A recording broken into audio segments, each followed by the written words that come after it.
আমরা কি প্র্যাকটিক্যাল করতেছি ভিডিওটা শুরু থেকে আবার করো, এটা কাটো কাটো। আচ্ছা, আমাদের 1 নম্বর এক্সপেরিমেন্ট শেষ হলো। আমরা এখন দেখব যে study on preparation of 20% calcium borogluconate. ঠিক আছে, তো এইটার জন্য 20% বোরোগ্লুকোনেট, ক্যালসিয়াম বোরোগ্লুকোনেট আমরা তৈরি করব। তো এইটার জন্য স্যার আমাদেরকে 13 ml প্রিপারেশন করতে দিয়েছিল। তো আমরা যেহেতু জানি যে আমরা আমাদের হিসাব সব কিছু কি 100 ml করতেছি। ঠিক আছে, তো 100 ml এর জন্য আমাদের ক্যালসিয়াম বোরোগ্লুকোনেটের জন্য আমাদের দুইটা উপাদান লাগে, একটা হইতেছে ক্যালসিয়াম গ্লুকোনেট আর একটা হইতেছে বুরিক অ্যাসিড। তো 20% ক্যালসিয়াম বোরোগ্লুকোনেট আমরা 100 ml যখন হিসাব করি তখন আমরা জানি যে ক্যালসিয়াম গ্লুকোনেট দরকার পড়ে আমাদের 20 গ্রাম আর বুরিক অ্যাসিড দরকার পড়ে 4 গ্রাম। কেন? কারণ আমরা বুরিক অ্যাসিডটা ক্যালসিয়াম গ্লুকোনেটের 5 ভাগের 1 ভাগ হিসাব করে থাকি।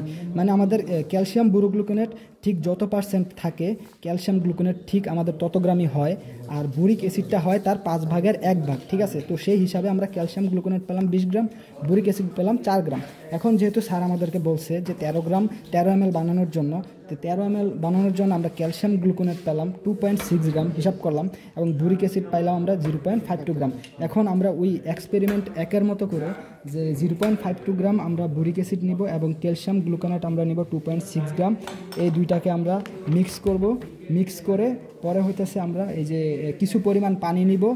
পানি নিয়ে আমরা 13 নিচ অবধি নিব। ঠিক আছে, কিছু পরিমাণ পানি নিয়ে পরে আমরা এটাকে আগের মতো করে ওই ওয়াটারে হিট করে আমরা মিক্স করব। দুইটাকে মিক্স করে তারপরে আবার কিছু এক্সট্রা পরিমাণ পানি দিব যেন আমাদের 13 ml পুরোপুরি 13 ml যেন মিল হয়। তো আমরা 13 ml মিল করে পরে হইতেছে আমরা ওই আবার ফিল্টার পেপার দিয়ে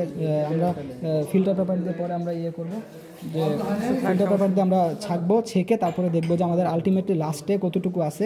আমাদের যদি ইরোর 2-এর মধ্যে থাকে, মানে আমরা 13 ml বানাতে চেয়েছিলাম, যদি আমাদের অ্যাটলিস্ট ফিল্টার করার পরে যদি আমাদের 11-র উপরে থাকে তাহলে আমাদের এক্সপেরিমেন্ট এটা ঠিক আছে, আর যদি 11-র নিচে হয় তাহলে আমাদের এক্সপেরিমেন্ট ভুল।